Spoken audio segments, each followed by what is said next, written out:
Well, thank you very much. This has been an honor. It was a fairly long trip, but worth it. Tremendous things have been accomplished, as you probably noticed. Listened to a lot of wonderful speeches from the heads of a lot of wonderful countries. But I want to thank you for joining us at the conclusion of a highly productive NATO summit in the Netherlands. I want to thank them for the royal treatment they've given us. Couldn't have been nicer. And it's a beautiful country, really a beautiful country. Coming in, I saw the most beautiful trees. In fact, I want to bring some back with me. I want to also thank, I had breakfast this morning with the King and Queen, and they're incredible people. I said, you're central casting, beautiful people, great people, big, beautiful heart. And I enjoyed that. And also NATO Secretary General Mark Rutte, who's been terrific. He's been a friend of mine, used to be right here running this wonderful country. Now he's the NATO Secretary General. He's doing a fantastic job. And the Prime Minister, we appreciate everything you've done. And as you know, last weekend, the United States successfully carried out a massive precision strike on Iran's nuclear enrichment facilities, and it was very, very successful. It was called obliteration. No other military on earth could have done it, and now this incredible exercise of American strength has paved the way for peace with a historic ceasefire agreement late Monday, and we call it the 12-day war. Spoke to a few people. I guess that just sounded like the right name. It was a 12-day war. And we think it's over. I don't think they're going to be going back at each other. I don't think so. Not only have we dealt decisively with the critical threat of Iran's nuclear program, which was what I wanted. I said, Iran cannot have a nuclear weapon. I've said that for 15 years, long before I decided to do the political thing. But we've also reasserted the credibility of American deterrence, which is like no other. The people at NATO said there's never been anything. You know, I rebuilt the entire military during my first term. And we have a great military. We have great generals. I got to know the good ones and the bad ones. We kept the good ones. Over the past 2 days, I was honored to participate in the NATO leaders meeting and also had extremely good individual discussions with the King and the Queen, Secretary General Rutte, and the Prime Minister. Great discussions. Very knowledgeable people. Major focus of our conversations at the summit was the need for other NATO members to take up the burden of the defense of Europe, and that included the financial burden. As you know, it was 2%, and we got it up to 5%. And they said, a couple of them came up to me. One in particular said, sir, we've been trying to get it up to 3% for 20 years, and we haven't been able, and you got it up to 5%. So they're going to be, most of them, I guess almost all of them, are going to be contributing now 5%, a number that people are surprised at, but you need it today. The United States accounts for 2/3 of all NATO defense spending, and since I began pushing for additional commitments in 2017, believe it or not, our allies have increased spending by $700 billion. I said to people, you don't have any money, and a lot of them weren't paying. And so I started the process, and I picked it up as soon as I got back, which is 6 months ago. And following my election last November, almost all have accelerated plans to reach the 2%, 3%, 4%, and then ultimately, very quickly, 5%. And all of this is going to be done very quickly, almost immediately. You probably know this as well as I do. I'm sure they've been talking about it. It's really been a big focus.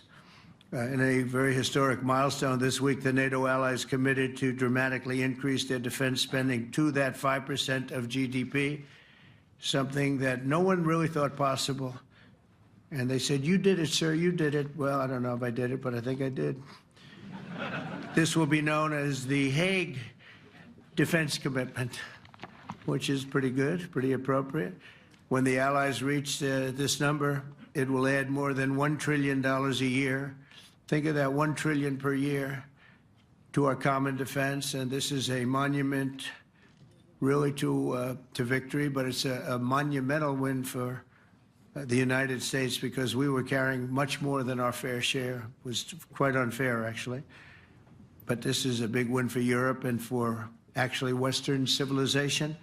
For years, past administrations failed to get most allies to contribute even the 2%. I remember when I came here, we had 4 countries that were up to 2%, and I remember Poland was there. A couple of them were there, and but most of them were. We had 28 at the time. As you know, it's increased a little bit, and they've agreed now to more than double their budgets in all cases.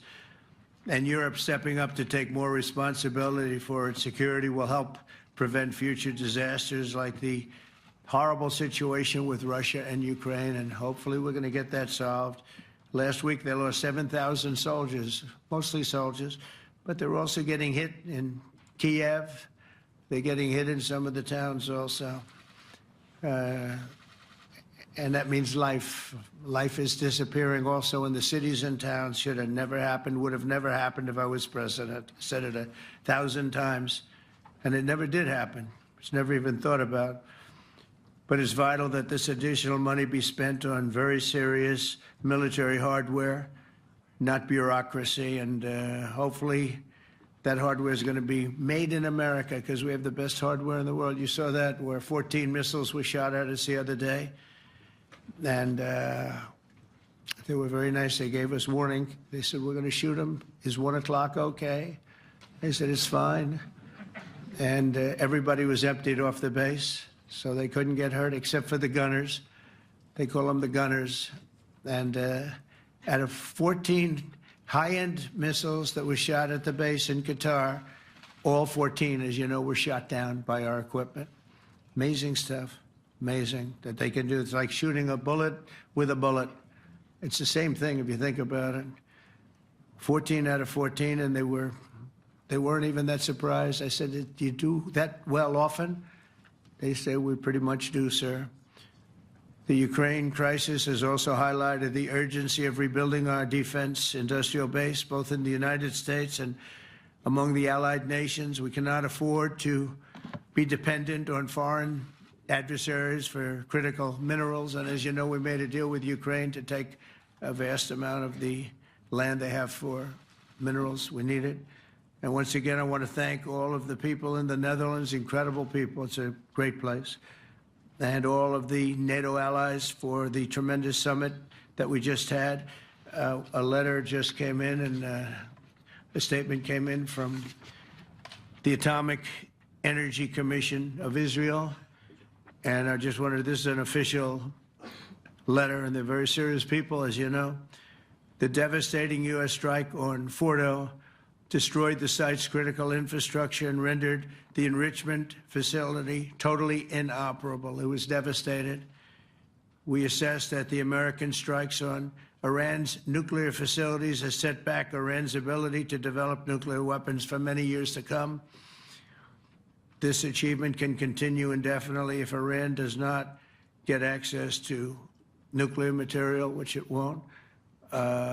It's so sad that that whole thing had to go. But I just want to thank our pilots. You know, they were maligned and treated very bad, demeaned by fake news CNN, which is back there, believe it or not, wasting time, and nobody's watching them. So they're just wasting a lot of time, wasting my time. And the New York Times, they put out a story that, well, maybe they were hit, but it wasn't bad. Well, it was so bad that they ended the war. It ended the war. Somebody said in a certain way, you know, that it was so devastating, actually.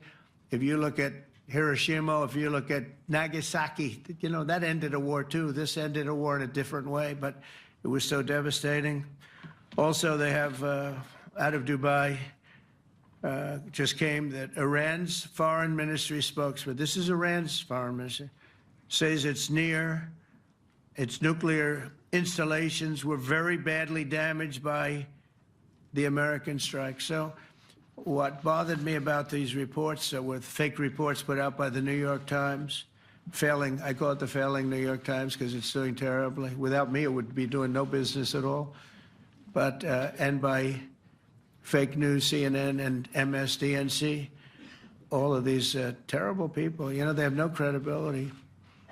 You know, when I started, they were at 94% credibility, the media. Now it's at 16%.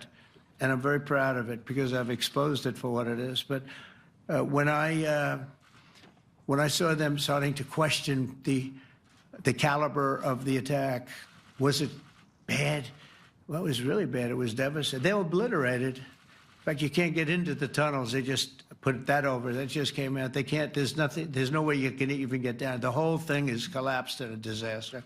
And I think all of the nuclear stuff is down there because it's very hard to remove. And we did it very quickly. When they heard we were coming, it was, you know, you can't move it. Very hard, very dangerous, actually, to move to. And they also knew we were coming, so I don't think too many people want to be down there knowing we're coming.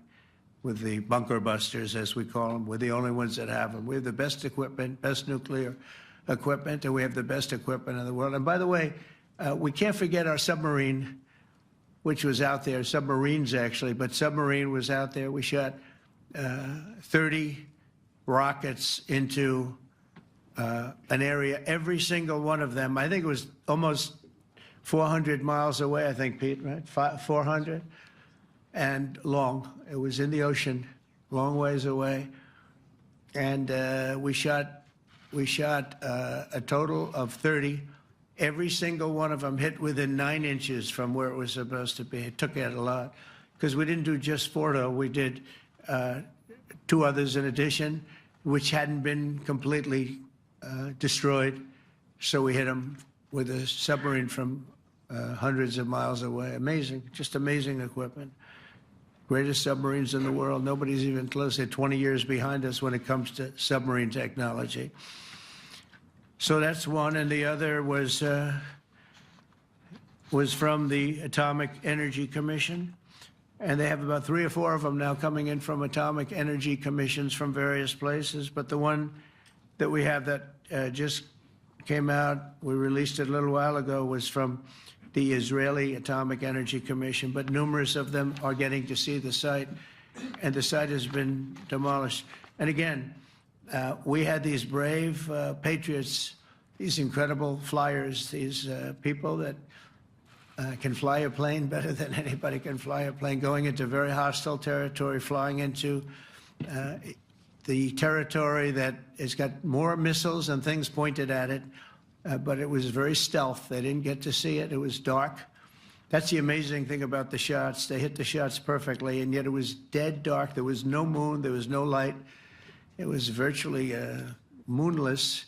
It was very dark, and the shots were hit perfectly. But when they get demeaned, and they were very upset about it because they knew how strong it would be. Back in Missouri, the pilots flew about 36 hours, 2 ways, far distance, and in those incredible B-2s. And we then had the F-22s, and we had the F-35s, and we had other planes, and we had, I think, a total of 52 tankers. That means the big tankers, because the refueling was a lot for all of the different planes that we sent. Incredible operation, and I have to say, General Raisin Cain was incredible. That's why he beat ISIS, and we beat ISIS in a matter of weeks. I was told it would take 4 to 5 years. We did it in a few weeks, and he was great. That's why he's the head of the Joint Chiefs of Staff right now, because I had a very good experience with him. He knocked out ISIS in a period of literally a few weeks. Amazing. And it was supposed to take a few years, 5 years to be exact. So we had a great victory there, and we then came here, and I think we had a great victory here. But this is an ongoing project. This is the safety of Europe, the safety of the world. And they've raised it from 2% to 5%, something which nobody, and you're talking about over $1 trillion a year. So we're talking about a lot of money coming in from countries that we're not paying nearly enough to be effective. So I have, as you know, Marco Rubio with me, and Pete Hegseth, Secretary of State and Secretary of War. Should we say Secretary? You know, it used to be called Secretary of War. Maybe for a couple of weeks we'll call it that because we feel like warriors. It used to be called Secretary of War. In fact, if you look at the old building next to the White House, you can see where it used to be Secretary of War. Then we became politically correct, and they called it Secretary of Defense. I don't know, maybe we'll have to start thinking about changing it, but we feel that way. Do we have any questions, please? Wow. That's a lot of questions. Who's a nice person? Oh, you're not a nice person, but I'll let you ask one. Go ahead. What's he going to ask? He is not nice at all. I know him well. Thank you, Mr. President. Yeah. Thank you for taking the time before flying home. You just said you believe the conflict between Israel and Iran is over. What makes you so confident it is? And what do you do if it isn't? Because I dealt with both, and they're both tired, exhausted. They fought very, very hard and very viciously, very violently, and they were both satisfied to go home and get out. And can it start again? I guess someday it can. It could maybe start soon. I think a big telltale sign was when, as you know, Iran somewhat, by not much, violated the ceasefire, and Israel had the planes going out that morning, and there were a lot of them, 52 of them. And I said, you got to get them back. And they brought them back. They didn't do anything. They brought them back. It was very good. I thought it was amazing, actually. They have fought a hell of a war. They fought very hard. I think the war ended, actually, when we hit the various nuclear sites with the planes. And I just hope you people can give these pilots, these are the best pilots in the world. They're the best shots in the world. They call them shots. That's what they are. And wait a minute. And I just hope you can give them the respect they deserve, because they came home to fake news. And like, oh, gee, there was hardly any damage. The things are decimated. So, but I think, no, I think they're very much finished. I think Israel's going to get back to doing what they do, and I think that Iran's going to get back. You know, Iran has a huge advantage. They have great oil, and they can do things. I don't see them getting back involved in the nuclear business anymore. I think they've had it. They've been at it for 20 years, and I don't see that happening either. Now, if it does, we're always there. It won't be me. It'll be somebody else, but we're there. We'll have to do something about it. Yes, please, go ahead. Go ahead. Oh, fake news, CNN? Oh, yeah, here we go. Wait till you hear this question. You should really say how great our soldiers and our warriors are. I think everyone appreciates our soldiers and our warriors. I do have two questions for you, Mr. President. You just cited Israeli intelligence on these attacks. Earlier, you said U.S. intelligence was inconclusive. Are you relying on Israeli intelligence for your assessment of the impact of the strikes? No, this is also, Iran made the statement, and it's also, if you read the document that was given, that Pete can talk about if you'd like, the document said it could be very severe damage, but they didn't take that. They said it could be limited or it could be very severe. They really didn't know, other than to say it could be limited or it could be very, very severe. And you didn't choose to put that because it was very early after. Since then, we've collected additional intelligence. We've also spoken to people who have seen the site, and the site is obliterated. And we think everything nuclear is down there. They didn't take it out. Okay, question? Please, go ahead. Go ahead. Yeah, blue dress. Thank you so much, Mr. President. Yesterday, you said China can now continue to purchase oil from Iran. Yeah. Are you giving up on your maximum pressure campaign? Because there are sanctions right now. With who? On Iran. No, look, they just had a war. The war was fought. They fought it bravely. I'm not giving up. They're in the oil business. I mean, I could stop it if I wanted. I could sell China the oil myself. I don't want to do that. They're going to need money to put that country back into shape. We want to see that happen. Would it? No, if they're going to sell oil, they're going to sell oil. We're not taking over the oil. We could have, you know. I used to say with Iraq, keep the oil. I could say it here, too. We could have kept the oil. No, China is going to want to buy oil. They can buy it from us. They can buy it from other people. But you're going to have to put that country back into shape. It desperately needs money. Yeah. Yeah, please. Here we go. I'm picking the beauties today. Go ahead. Mr. President, Secretary General Rutte has described President Putin as an adversary, a threat, an enemy. Do you view him the same way? And in addition to that, you mentioned General Kane, your chief of staff, the chairman of the Joint Chiefs of Staff. General Kane. Yes. He has said that Mr. Putin has territorial ambitions beyond Ukraine. Do you view that in the same way? It's possible. I mean, it's possible. I know one thing. He'd like to settle. He'd like to get out of this thing. It's a mess for him. He called the other day. He said, "Can I help you with Iran?" I said, "No, you can help me with Russia." Because, you know, in the last few weeks, we took care of India and Pakistan, Kosovo, Serbia. I think on Friday we have coming in, the Congo is coming in, and Rwanda is coming in. That was a vicious war that went on, a machete war, heads chopped off all over Africa. They're coming in. We did 2 others in addition to that. Nobody's ever done anything like this. No, I consider him a person that's, I think, been misguided. I'm very surprised, actually. I thought we would have had that settled easy. I've settled 4 of them in the meantime. But he did call up, and he said, you know, he's close to Iran. He'd like to help us get a settlement. I said, no, you help me get a settlement with you, with Russia. And I think we're going to be doing that, too. Yeah, please. Go ahead, please. Thank you, Mr. President. You've made clear your position on what impact the strikes had. I wanted to ask you what is next with Iran. For instance, is there any indication from U.S. intelligence that Iran was able to move any material? No, just the opposite. We think we hit them so hard and so fast they didn't get to move. And if you knew about that material, it's very hard and very dangerous to move. It's called, in many people, they call it dust, but it's very, very heavy. It's very, very hard to move. And they were way down. You know, they're 30 stories down. They're literally 30, 35 stories down underground. You think you got it all? Oh, yeah, we think we got it. We think it's covered with granite, concrete, and steel.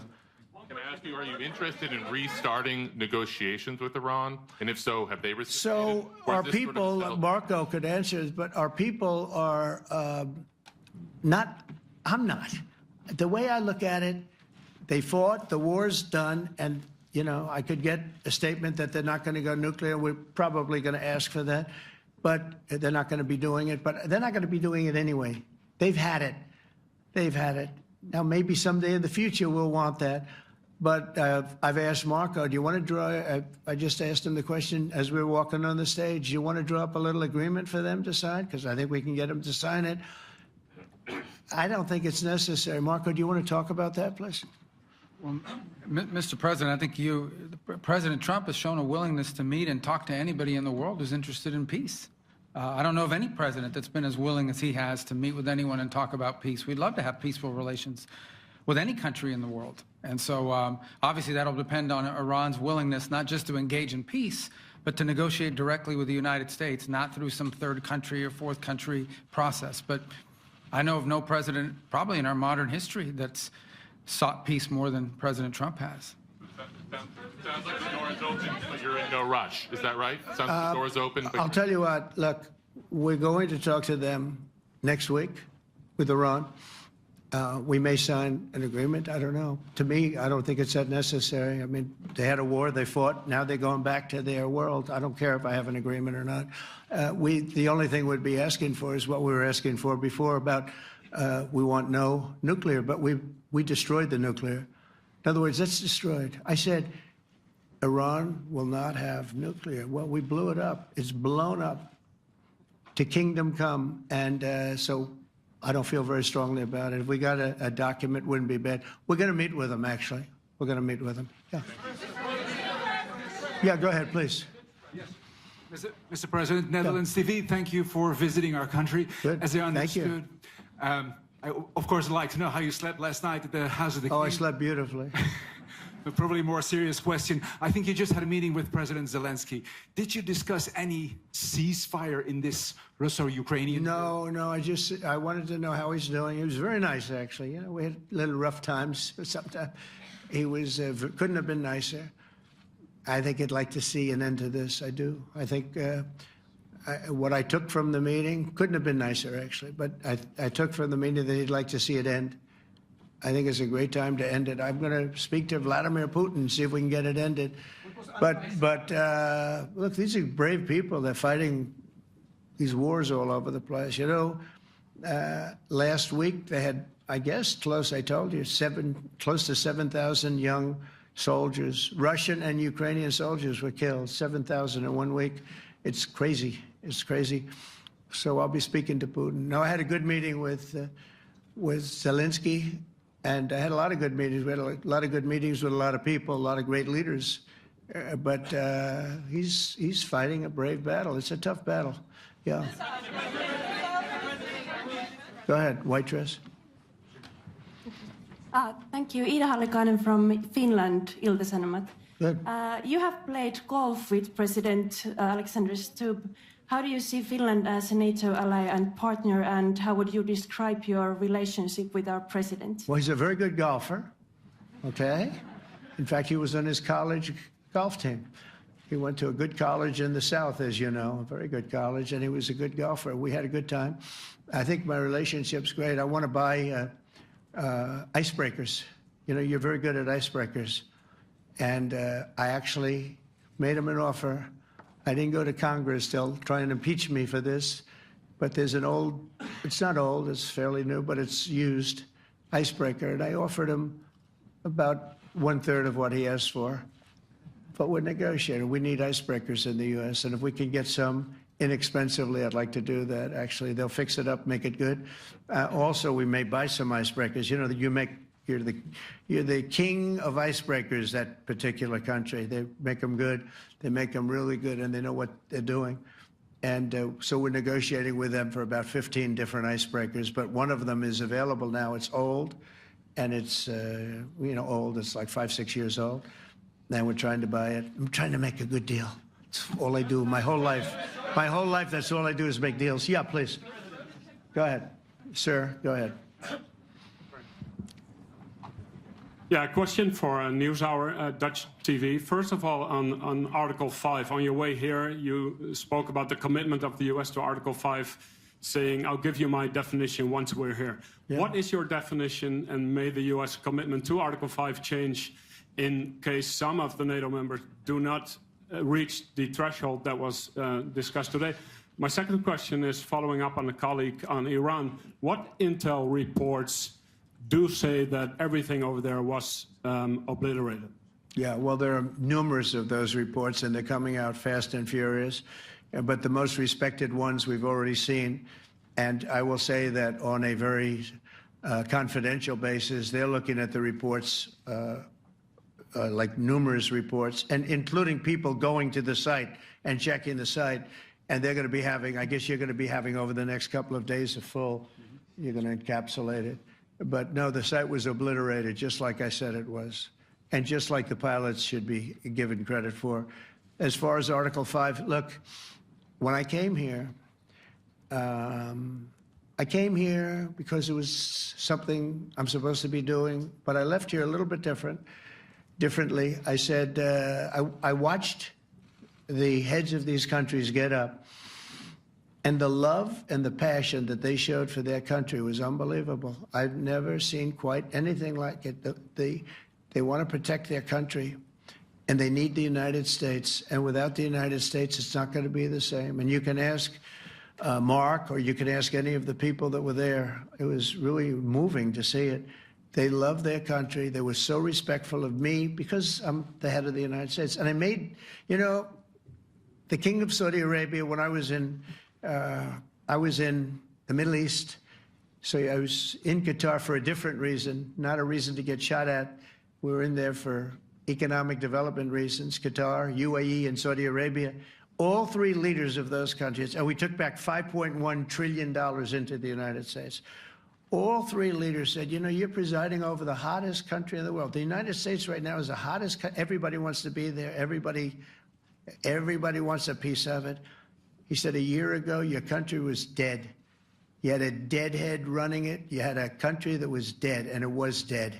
You had people pouring through the borders. You had inflation. You had everything. He said, you've made it in 5 months at that time. You've made it the hottest country. This is the hottest country in the world. The United States right now is the hottest country in the world. And when I was around that table, it was a nice group of people, many of whom I knew from previous. When I saw the passion they had for the country, almost everyone, and you probably have the tapes, it was very public, but almost every one of them said, thank God for the United States. Without the United States, they couldn't really have NATO. It wouldn't work. It wouldn't work. It will in the future because now they're paying much more money, but it wouldn't work. It was great.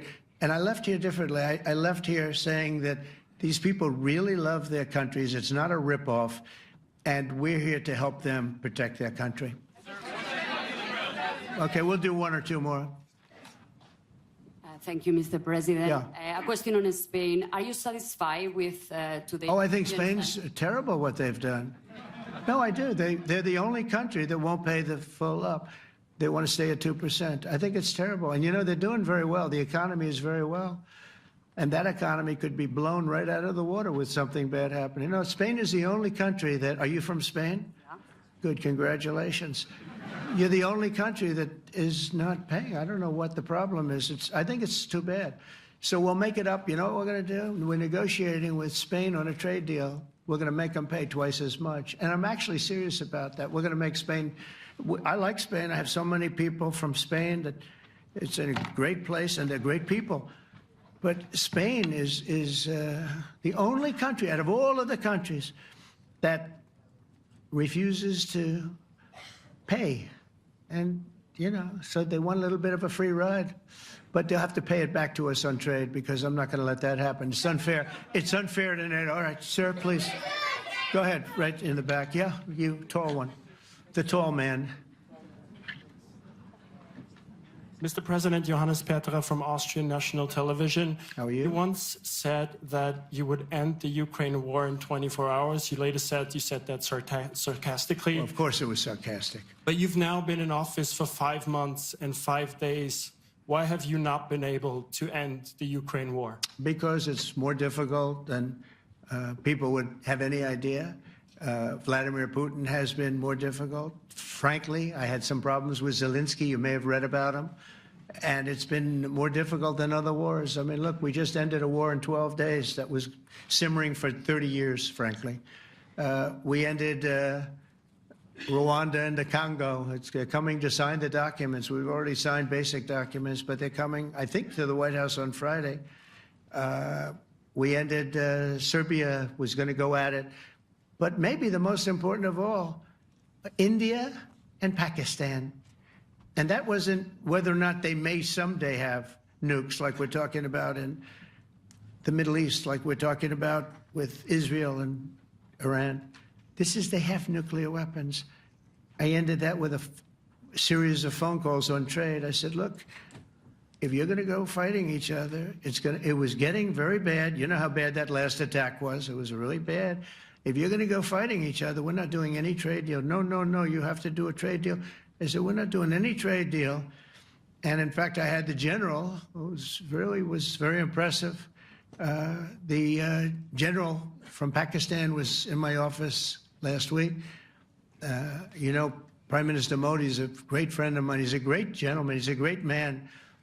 And I got them to reason. I said, we're not doing a trade deal if you're going to fight. And if you're going to fight each other, we're not doing a trade deal. And you know what? They said, no, I want to do the trade deal. We stopped the nuclear war. Go ahead. Go ahead, Jeff. Here's another beauty, Jeff.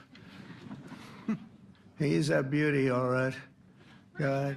Mr. President, to follow up on Ukraine, will the United States contribute any more money to Ukraine's defense this year to the $5 billion that allies are giving? And one question, you had another meeting with the Dutch opposition leader, Mr. Wilders. Can you tell us about that meeting? And are you upset about his anti-Muslim stance? I'm not upset about it. It's just his view. He's unhappy with the way things are going in this country and various countries. He was an opposition leader. And I was asked to meet with the opposition leader by the people that are running. I think they have some deal where if you have a meeting, you're supposed to meet with an opposition leader. I said, that's strange. We don't do that. But I met with I didn't know him. He seemed like a very nice guy, but he's in opposition to the current people, and that was set up by the current people. So I assume when I met with the Prime Minister, you're supposed to meet with the opposition. We'll have to try that sometime in our country. Let's not do it. But I thought he was very good. As far as money going, we'll see what happens. There's a lot of spirit. Look, Vladimir Putin really has to end that war. People are dying at levels that people haven't seen before for a long time. Go ahead. Go ahead. White shirt. Oh, she's all excited. So, BBC News Ukrainian. I would Where are like you to ask from? I'm from Ukraine. Oh, So my wow. question to you is whether or not the US is ready to sell anti-air missile systems Patriot to Ukraine. We know that Russia has been pounding Ukraine really heavily right now. Are you living yourself now in Ukraine? My husband is there. Wow. And I can see you're very, it's amazing. and me with the kids, I'm in Warsaw actually because he wanted me to be. Is your husband a soldier? No? He's, He's there now? yeah, Wow. That's rough stuff, right? That's tough. And you're living here? in Warsaw. And you're a reporter? I am. Good. So let me just tell you, they do want to have the anti-missile missiles, okay, as they call them, the Patriots. And we're going to see if we can make some available, They're very hard to get. We need them too. We were supplying them to Israel, and they're very effective, 100% effective. Hard to believe how effective. And they do want that more than any other thing, as you probably know. That's a very good question, and I wish you a lot of luck. I mean, I can see it's very upsetting to you. So say hello to your husband, okay? Thank you. Go ahead. Thank you. Thank you, Mr. President. You were criticizing Where are you from? Bloomberg News. Oh, Bloomberg. That's You were wonderful. you were criticizing the Federal Reserve Chair before coming to this summit. Yeah, I think he's terrible. I was wondering if you've begun interviewing different candidates for the Fed pick. Yeah, I know within 3 or 4 people who are going to pick. I mean, he goes out pretty soon, fortunately, because I think he's terrible. We have no inflation. We have a tremendous economy. Hundreds of billions of dollars of tariff money is pouring in. Factories are being built because they don't want to pay the tariffs, so they're building them all over the country. I think we're close to $15 trillion. I told you $5.1 trillion from the Middle East alone, but of investment money coming in. There's never been anything like that in the history of our country. But we have no inflation. And we have borrowing because Biden, stupidly, they did short-term debt. So we have borrowing coming up.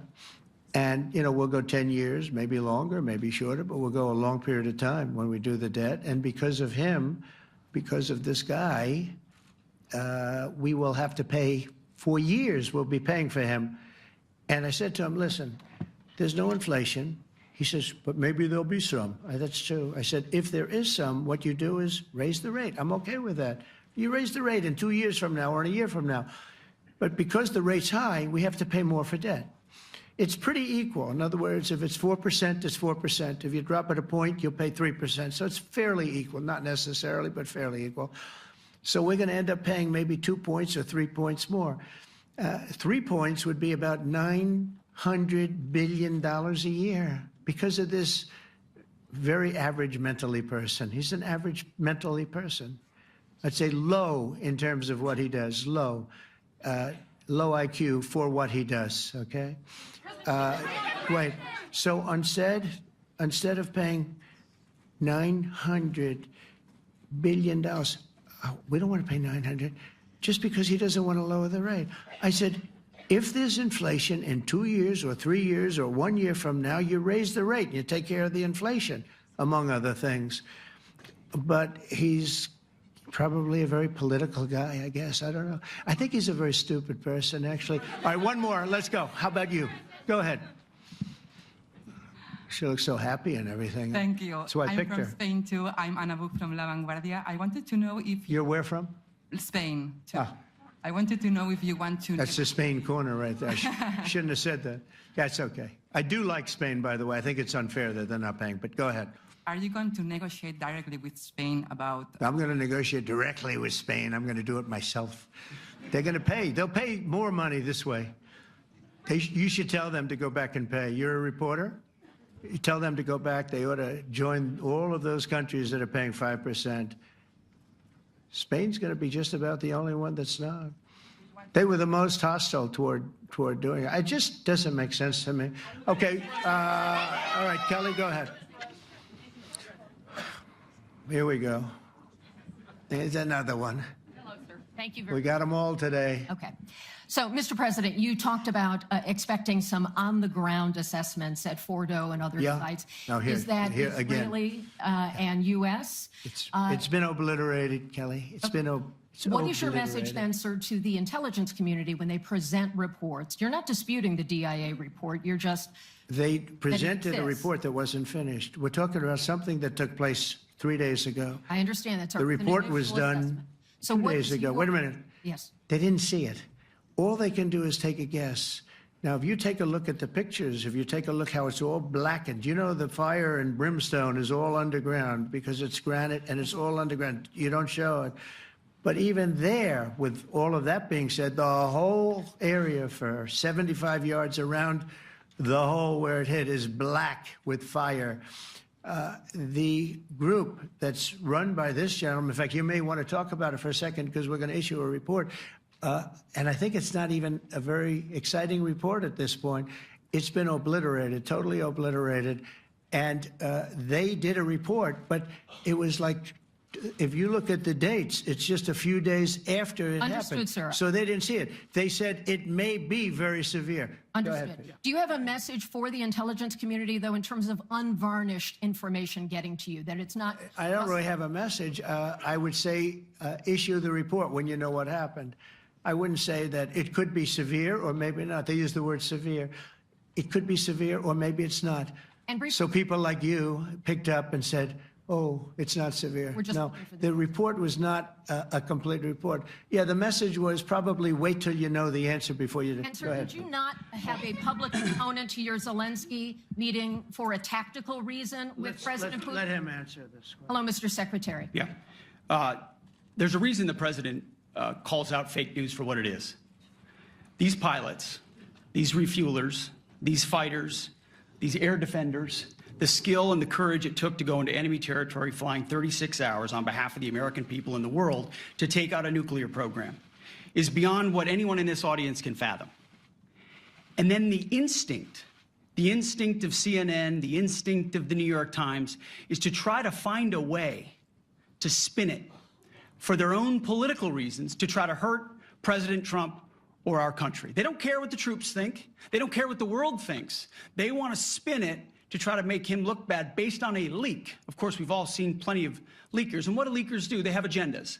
And what do? Do they share the whole information or just the part that they want to introduce? And when they introduce that preliminary report that's deemed to be a low assessment, you know what a low assessment means? Low confidence in the data in that report. And why is there low confidence? Because all of the evidence of what was just bombed by 12 30,000-pound bombs is buried under a mountain, devastated and obliterated.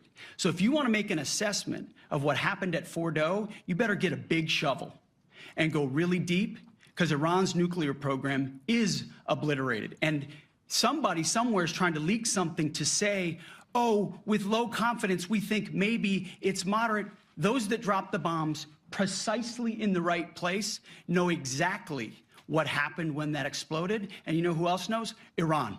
That's why they came to the table right away, because their nuclear capabilities have been set back beyond what they thought were possible because of the courage of a commander-in-chief who led our troops, despite what the fake news wants to say. But you're not disputing the report said what it said, even though it was initial.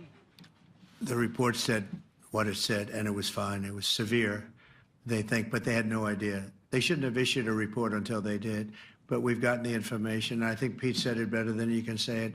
And, you know, you should be proud, you, especially you, should be proud of those pilots, and you shouldn't be trying to demean them. No, those pilots flew at great risk, a big chance that they'd never come back home and see their husbands or their wives. Let me just tell you, you and NBC, fake news, which is one of the worst, and CNN, New York Times, are all bad. They're sick. There's something wrong with them. But you know what? You should be praising those people instead of trying to find some. By getting me, by trying to go and get me, you're hurting those people. They were devastated. You know, I got a call from Missouri, great state, that I won 3 times by a lot. And I got a call that the pilots and the people on the plane were devastated because they were trying to minimize the attack. And they all said it was hit. But we don't think it was really maybe hit that badly. And they were devastated. They put their lives on the line, and then they have, and I'm not referring to you, but real scum come out and write reports that are as negative as they could possibly be. It should be the opposite.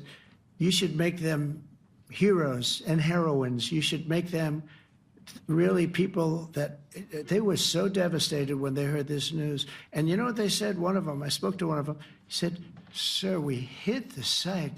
It was perfect. It was dead on." Because they don't understand fake news, because they have a normal life, except they have to fly very big, very fast planes. But it's a shame. You should be making them heroes. All right, in the back. Go ahead, back, white, yeah. White jacket, yeah. Go ahead, give my mic. Hello. Deborah Haynes from Sky News. Good. Mark Rutte, the NATO chief, who is your friend, he called you daddy earlier. Do you regard your NATO allies as kind of children? No, he likes me. I think he likes me. If he doesn't, I'll let you know. I'll come back and I'll hit him hard, okay? No? He did it very affectionate. Daddy, you're my daddy. Do you regard your NATO allies, though, as kind of like children, and they're obviously listening to you and they're spending more, and you're obviously appreciative of that, but do you hope that actually they're going to be able to defend themselves, defend Europe on their own? I think they need help a little bit at the beginning, and I think they'll be able to, and I think they're going to remember this day. And this was a big day for NATO. You know, this was a very big day. They took it. One of the gentlemen said, "You know what? We've been trying to raise money raise the rate for 30 years," he said, 20 years, from almost the beginning. And he's been there for a long time. He said, "Until you came along, it never happened." What you did is amazing. It's been sort of an amazing day for a lot of reasons, but also for that. Yeah, go ahead. Do you think they can do it without you, though, in the future? Can they do it without Well, ask Mark. I mean, you have to ask Mark, okay? So we're heading back. We're heading back. I want to thank these two gentlemen behind me. They're incredible people, both of them. They've done a fantastic job. And Susie's in the front, and she's done great. And Monica, thank you very much. That was quite an exciting time. And we're going to be heading back. We'll be back soon, and we'll see you in Washington, D.C. Remember this, we have the hottest country anywhere in the world. Thank you very much, everybody. Thank you.